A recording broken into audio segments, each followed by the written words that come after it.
16-year-old Trellis Sykes was a popular star athlete. A high school basketball star. She's an honor roll student. She kept busy. Who took a shortcut to school. That was our common pathway.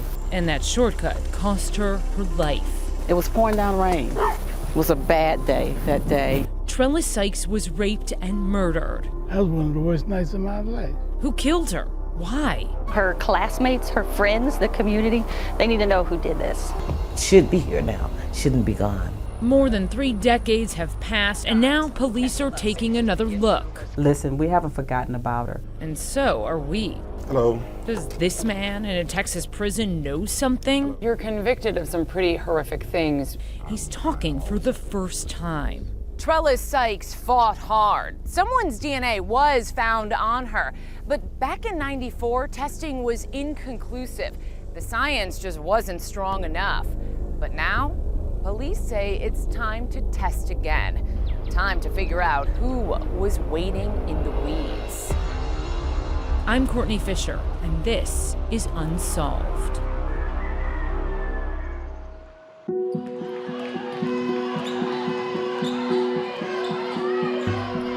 The basketball court was home for Trellis Sykes. When she was out there, nothing else mattered.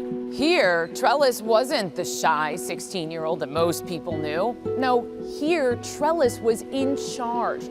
She outshot, outdribbled, outpassed most all her teammates. So tenacious. The girl could run, she could jump, she could shoot. And I tell you, and you could not intimidate her. And she was quiet. And she was a silent assassin. She's quiet, but she's a lot of fun. You have to be around her in order to know. Anywhere Trellis went, she attracted attention. Because that's the kind of person she was. Friends call her Tree. Easy to see why. At nearly 6 feet tall, Trellis towered over most girls her age. Her size was about the only intimidating thing about her. She was kind, popular, and a busy 16-year-old high school freshman in 1994. On top of basketball, Trellis ran track and played volleyball and made the honor roll. Oh, she was a great student. She was a great person. One thing, she was known for not ever lying, telling a tale, and it was so funny.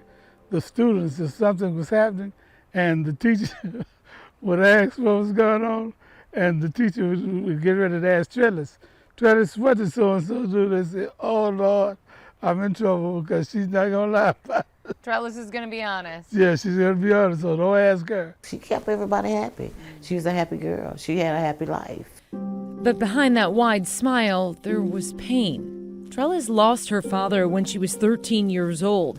Shortly after, her mother became sick and eventually passed too. Trellis moved in with her grandmother. Her 2 younger sisters went to live with an aunt. Did that change Trellis? It changed all 3 of the girls because they had just lost their father. Now they're losing their mom. So all they had was each other. From everyone I've talked to, she just seemed to rise above any challenges that came her way. She was a strong person. Loved Mama kept us all in church. If there's church going on morning, noon, and night, we were all there. She was just a good-hearted person. That's the way she was raised. Pamela Sykes was close with her niece. She says Trellis had big plans to do something with her life, to leave Sunnyside. Sunnyside is one of Houston's oldest historically black communities, founded more than a century ago by African Americans. By the 70s and 80s, black businesses flourished here. But by the early 90s, Sunnyside saw an increase in violence and drugs. Many black families were leaving, moving to other parts of Houston. You know, anytime you have a stress area, you bring in that attitude that no one cares about you. And when individuals come into that area, they know it. They can see the high weeds, they can see the vacant buildings, they can see the structures or the infrastructure of that neighborhood is deteriorating. They can see the people there are I hate to use the word struggling, but it's a difficult lifestyle in that area. But Trellis had basketball. That passion fueled her, motivated her. Trellis had a plan to try for a scholarship, to go to college, to get out. We're talking about a stand-up basketball player, a young lady who was admired for her work ethic by her coach. We're talking about a young lady who put her all into school. She did not allow the circumstances of her past to affect her future.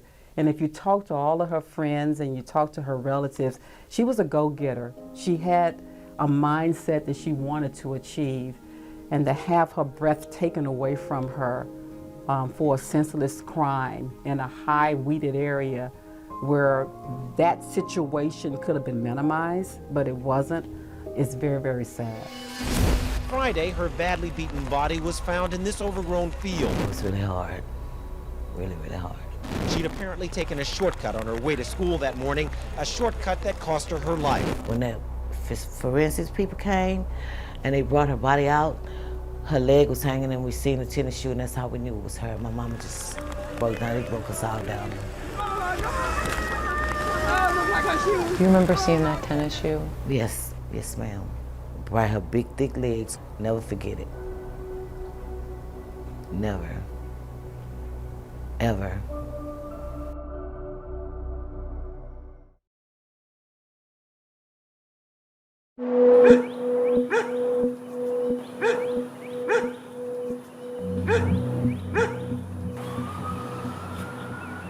What do you remember about that day? I got up in the morning because I leave before her. I walked the same trail to go catch the bus to go to work. Came home, didn't think anything of it. And at a certain time, she wasn't at home, and me and my mom was like, where's Trellis? I said, Mom, you talked to Trellis? It's not like Trellis not to call and say she's gonna be late or something going on. She said, no. I said, well, we need to find out what's going on with her. So we went up to the school. They had never seen Trellis. I'd never called us to let her know that they didn't see her. And we didn't know what to think at this point.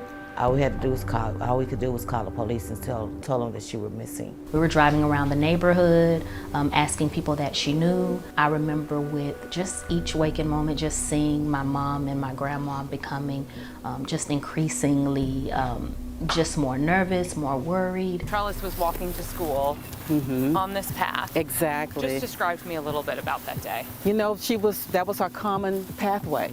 A basketball player walking through the pathway just to get to her school bus to get to school. Worthing High School was a couple miles from Trellis's grandmother's house if you walked along the street. Trellis cut through this field. A lot of kids took that shortcut to school. And I could only imagine her hastency to try to get there, you know. And the sad part about it, we're talking about weeds that were taller than her, and she's a basketball player. Right. I mean, 8 feet tall. 8 feet tall, video. yes, yes. And so with the pathway already being walked through, you know, you can see that she had an idea where she was going until Evilness approached her.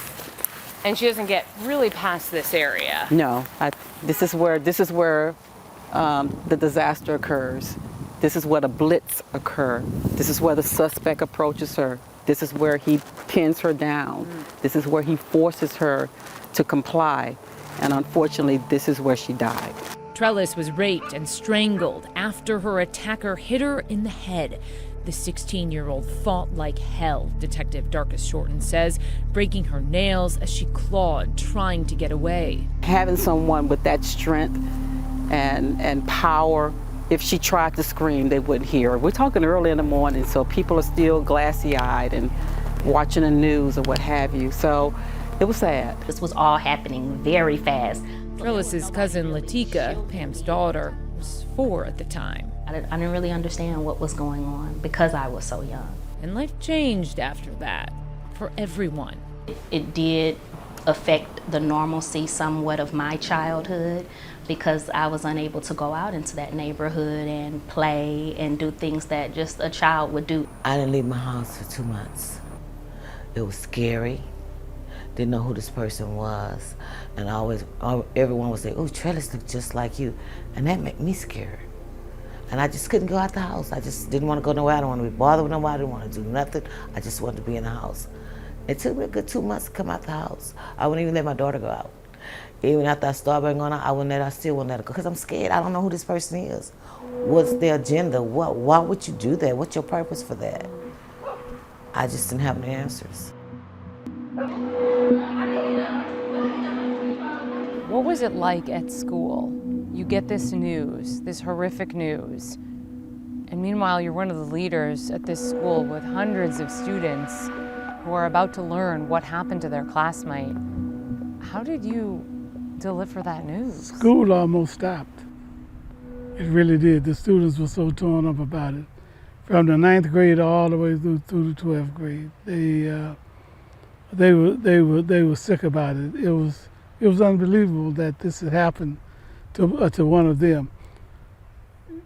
Young people think that they are invincible, and so reality set in on them that this could well enough happen to them, just like it happened to Trellis.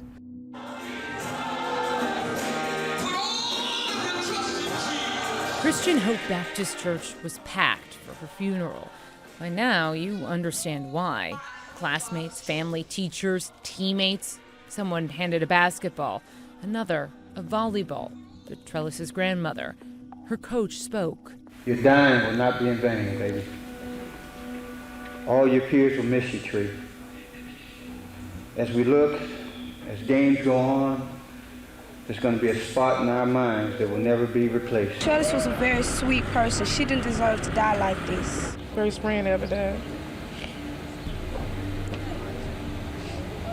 I've experienced nothing like this. I just tell him that Tree's gonna be with us, not physically, but she's with us spiritually. And that's what I've been telling them every time. As they wiped their eyes and prayed next to Trellis's white casket with pink roses, there was an uneasiness. Whoever did this to Trellis was still out there. As Trellis's grandmother left the funeral, she spoke briefly to a reporter with a warning to other children, to Sunnyside. Just be careful. And the city needs to clean up the neighborhood with all the bushes and stuff. They really need to. Danger had been waiting there in those 8-foot-tall weeds. A good place for someone to stalk, hunt, seek out. And in this case, on that day, that's what happened to Trellis. Well, it took this to get involved. For that baby getting killed over there. As a community came together to clean up that abandoned lot, hack down the tall grass, board up and paint the abandoned shacks, there were whispers about what was going on when the news cameras weren't around. Attacks on other women. People were scared. A fresh coat of paint can't hide that. So many rapes going in the area, and we had no clue. The ladies would all describe kind of the same titty shoes, height. A Sunnyside serial rapist. It was just an odd coincidence. This wasn't a coincidence. He knew. He knew that route. He knew the young girls go through that route. And I think he was laying in wait.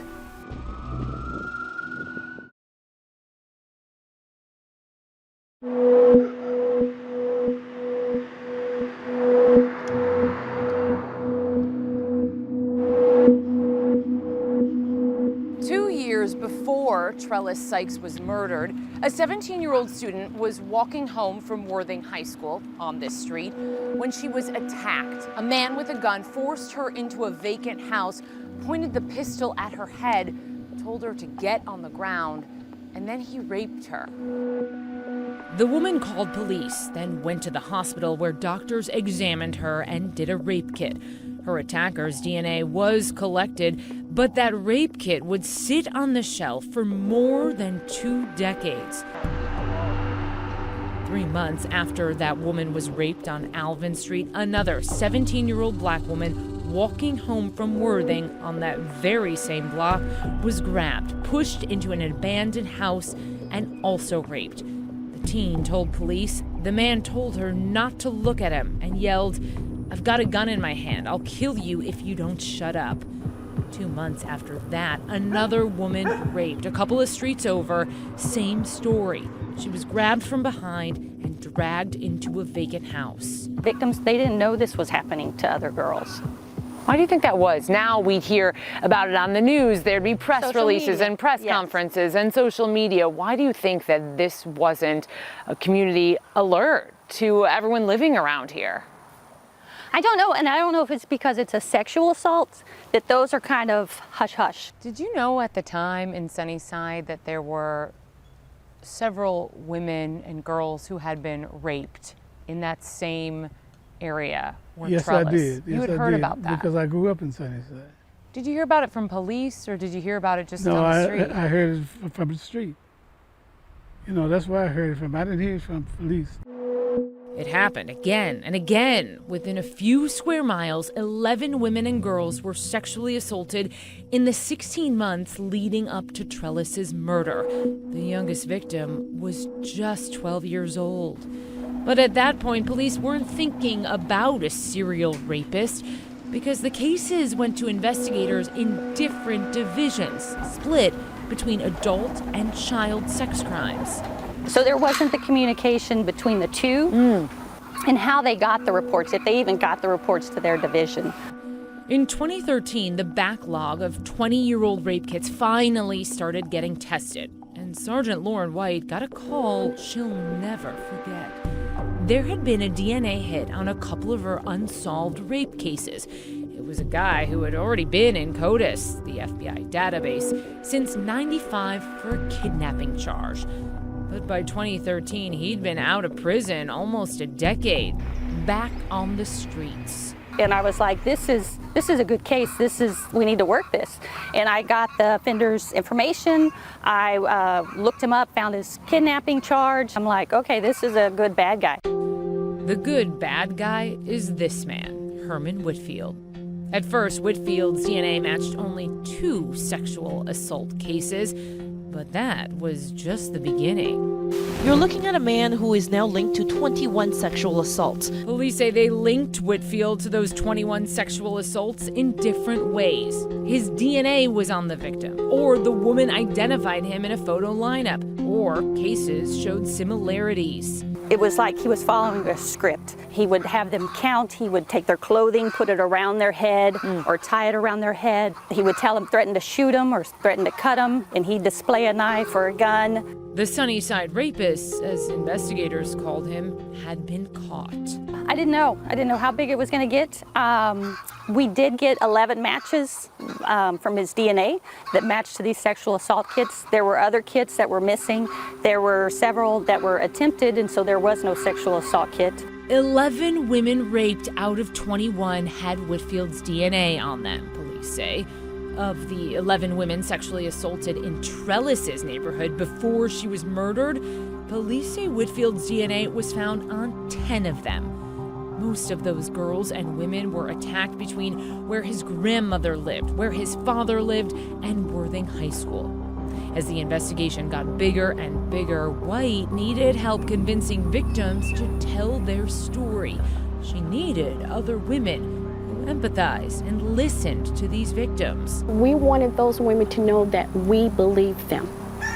We are women, we believe them. And their stories are important. What happened to them is important. What happened to them need to be heard. What happened to them need to be dealt with. Senior Officer Calandra Broussard and Lieutenant Catherine Reiser spent months searching for nearly 24 women who were attacked. It wasn't necessarily easy to track them down. Hearing about being grabbed in broad daylight, walking to school, to the bus, to a friend's house.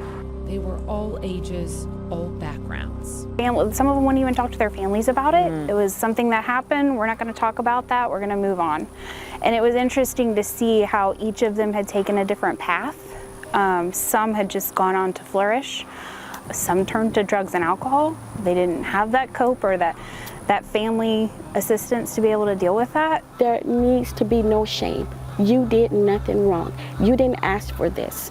You were just trying to go about your day doing what you normally do, and you were interrupted by someone who just don't care. So listening to them, be able to go back 20 years and paint this picture of what the temperature was like and that there was dew on the ground, like all these details that you wouldn't expect someone 20 years later to be able to, and they told it like it was yesterday. I mean, still gets you. I mean, it was tough. It's still emotional to talk about. I can hear it in your voice. It is. It is. Herman Whitfield will spend the rest of his life behind bars. In 2015, Herman Whitfield was found guilty of sexually assaulting 4 women in Trellis's neighborhood. He was charged with 2 more sexual assaults, but those charges were dropped when Whitfield pleaded guilty to the initial 4, agreeing to serve 4 life sentences after police told him his DNA was found on close to a dozen women. While authorities say evidence connects Whitfield to 21 sexual assaults, he denies all of it. He's only been convicted in those 4 cases. Being back out here and knowing that the person that committed those heinous crimes would never be able to do that again out here, ever again. He won't be able to stalk these girls No. or these streets. Never. Or this neighborhood. No, ma'am, never. But then you have this woman who was killed in the midst of all of these rapes happening, and her case is still unsolved. It's just, do you think about that? I mean, oh, absolutely. Yeah. Absolutely. From the beginning, when we saw the map of this just close cluster of all these locations where these sexual assaults occurred, and she is almost in the middle during the same time period, there's too many coincidences for us to believe that it was someone else. Do you think he had something to do with her case? I believe he did. I believe he did. I'd like an answer, a definitive answer.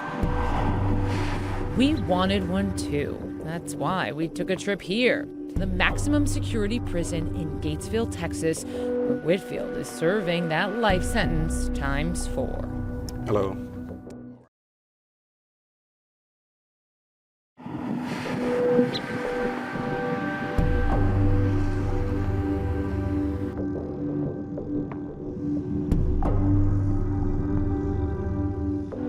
Herman Whitfield has been in prison for 7 years. Is this the first time you've sat down and done an interview? Yes. He's 51 years old now, with a life sentence to go. Never talked publicly about the awful things authorities say he did. Why now? Why?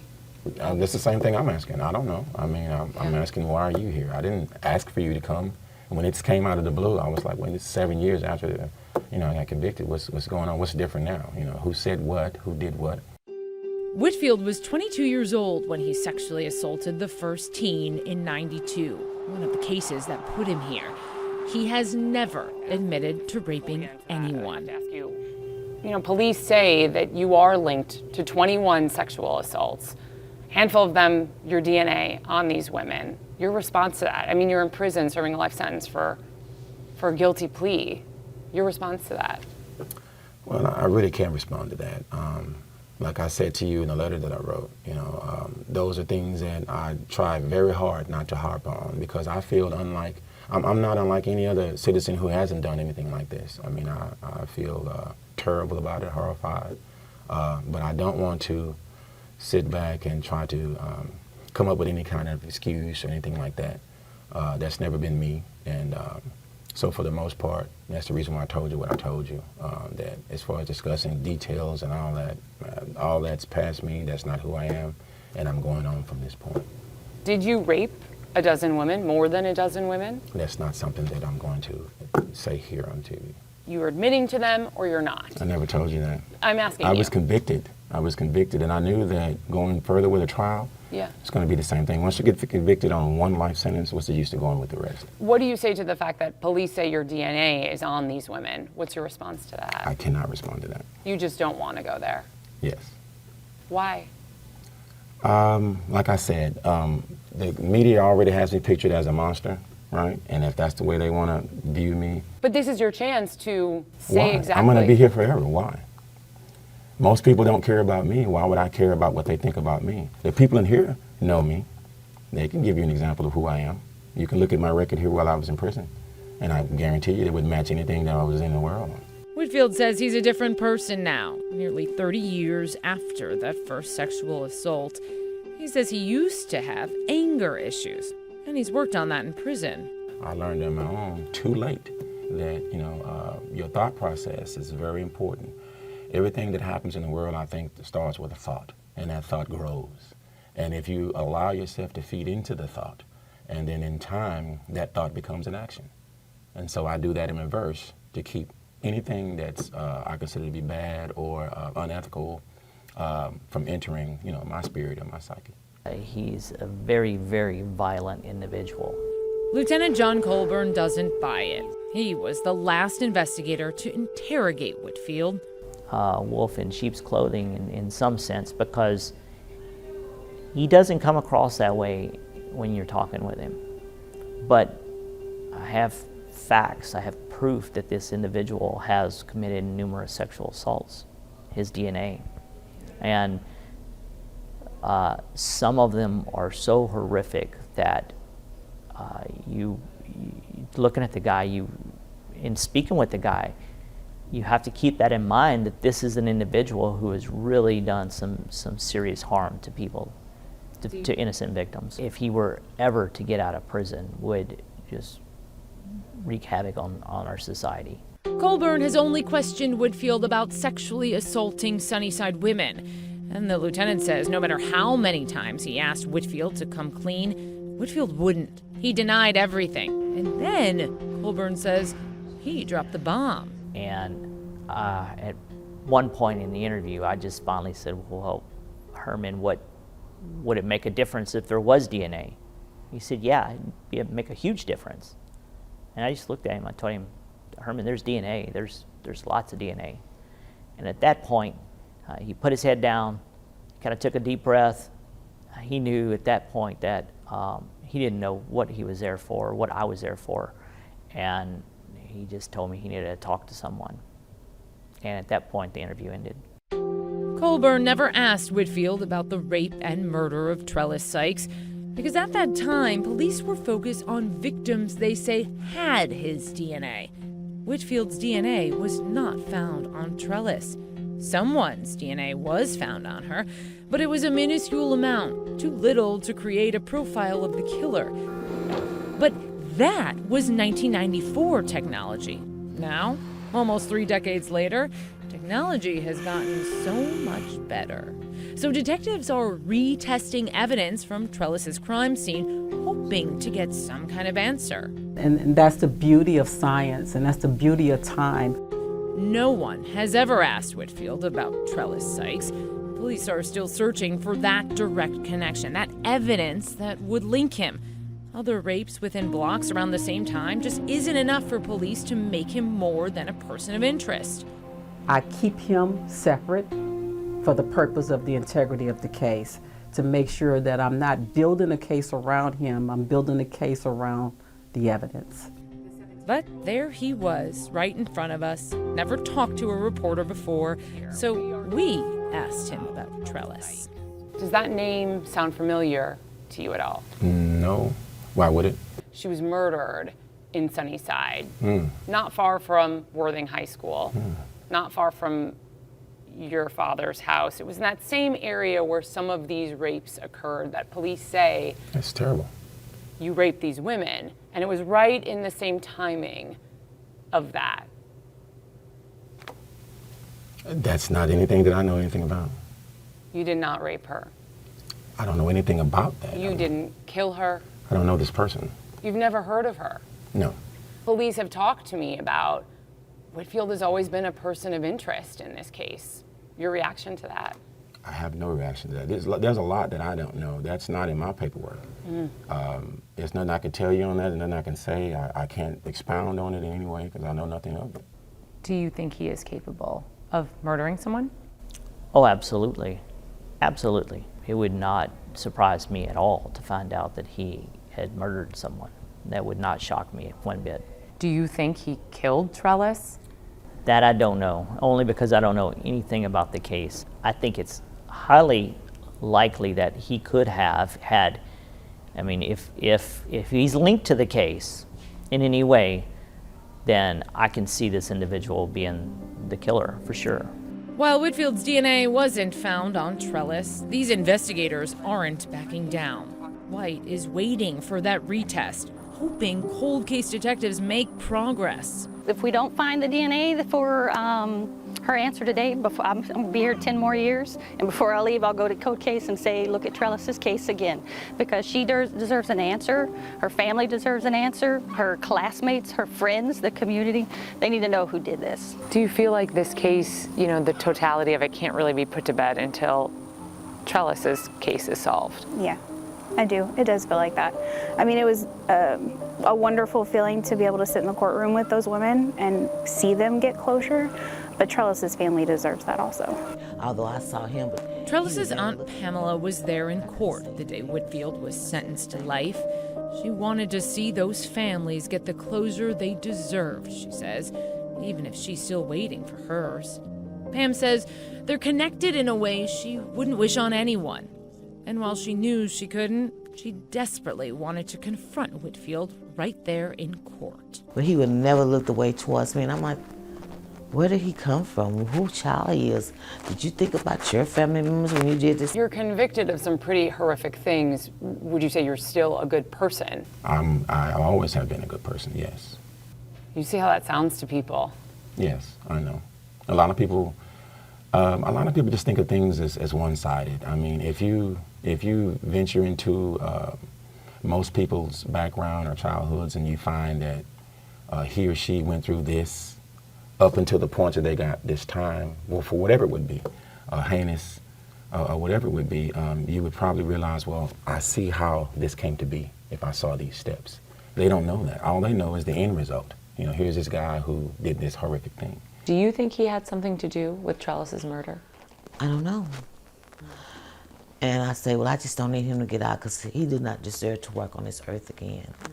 So I don't know if he was really the one or if it's someone else. Because I always told my mom it had to be more than one person. Because one person could not handle my niece like that because she was so tall and strong. I said it had to be more than one. The girl whose teammates called her Tree.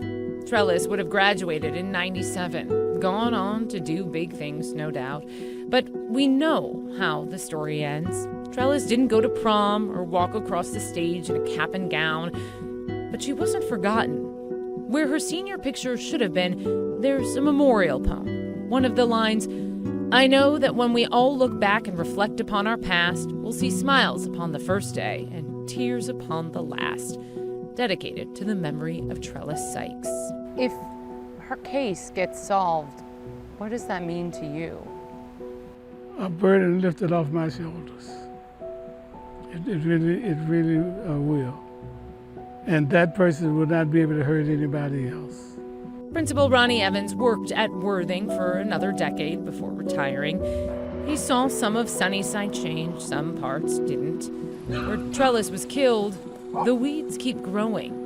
People around here say it gets mowed from time to time, by the city, by frustrated neighbors. I want them to clean that area up. That's what I think about. I can't do anything about Trellis's death right now, but I can prevent somebody else. And that's what I want to do. I want to prevent right now.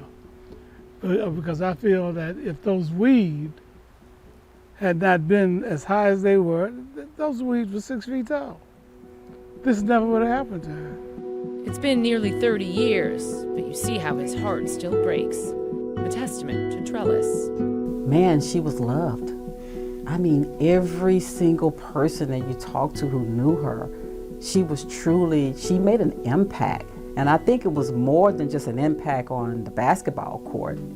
This is where her legacy lives on a court that bears her name. It was dedicated to the 16-year-old star 8 years after she was killed. And it took everything in my mother's power to get that park named after her, that pavilion.